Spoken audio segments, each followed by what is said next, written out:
dando sequência à nossa aula 14 de análise microeconômica. Agora veremos a parte 2, que fala sobre a concorrência monopolística. No slide anterior falamos sobre oligopólios, agora falaremos sobre concorrência monopolística.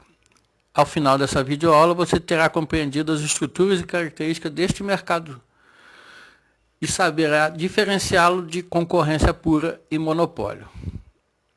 Por último, iremos apresentar uma tabela comparativa com todos os mercados estudados até aqui. A concorrência monopolística é uma estrutura de mercado com características de ser o meio termo entre a concorrência pura e o monopólio. Tecnicamente, pode-se dizer que há uma diferenciação de produto ou serviço nesse mercado.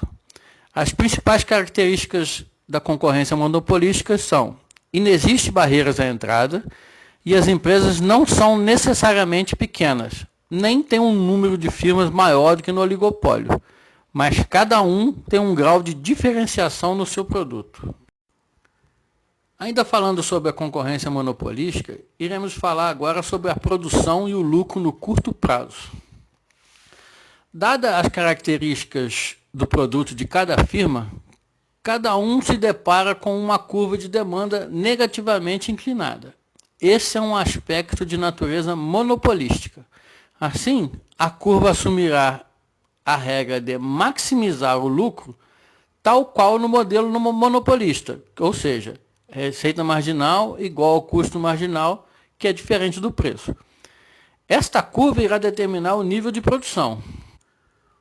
O concorrente monopolístico, portanto, irá nortear o seu preço a partir do nível de quantidade associado à igualdade entre receita marginal e custo marginal. Esta é a posição de lucro. E, nesse momento, o preço tem um valor superior ao custo médio.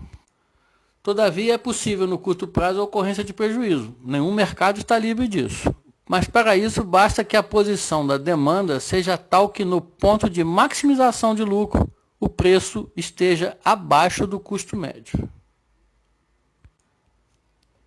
Nesse momento de prejuízo, a empresa poderá utilizar como ferramenta para escapar desse momento a propaganda, que poderá atuar como um instrumento para deslocar essa curva de demanda, ou seja, ampliar as vendas e, consequentemente, sair dessa situação desconfortável.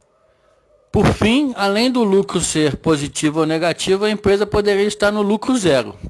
Nesse caso, o preço terá o mesmo valor que o custo médio.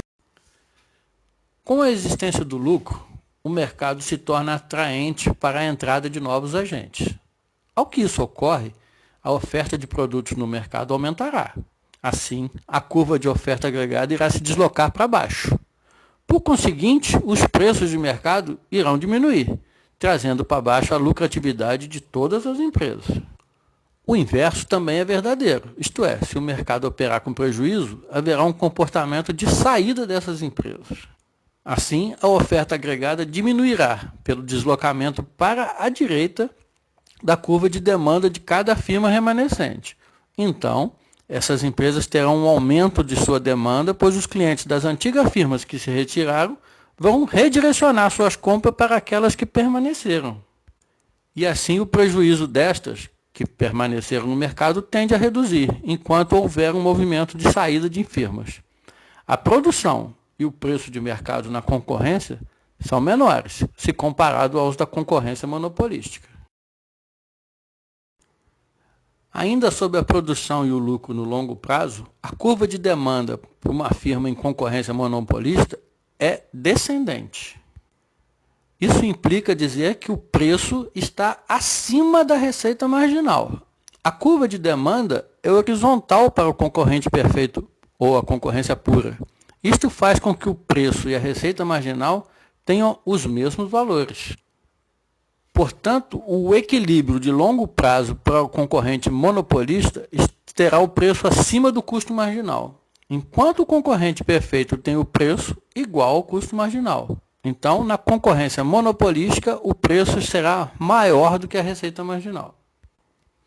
Vamos entender o que isso significa em termos sociais. O custo marginal representa quanto que o produtor precisa gastar para produzir um produto adicional.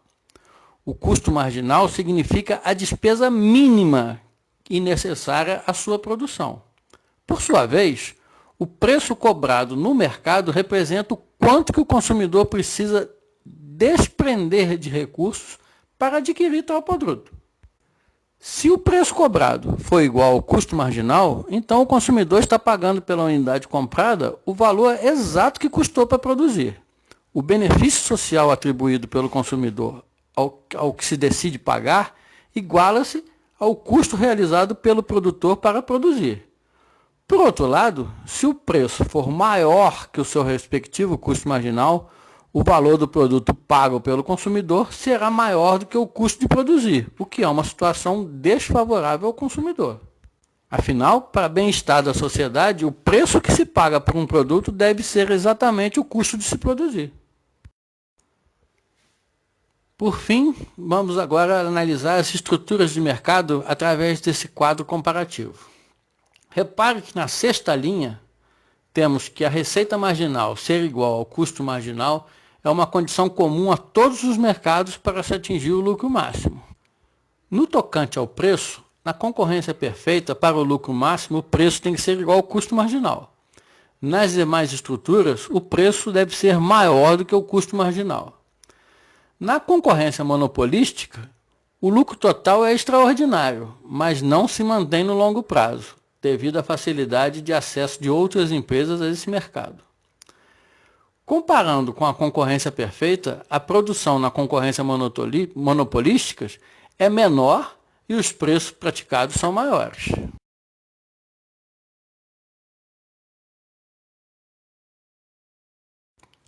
E assim encerramos a parte 2 da aula 14. É sempre importante lembrar aos alunos que esse material não deve ser sua única fonte de estudos. Devem-se ler os materiais disponíveis na plataforma e bons estudos.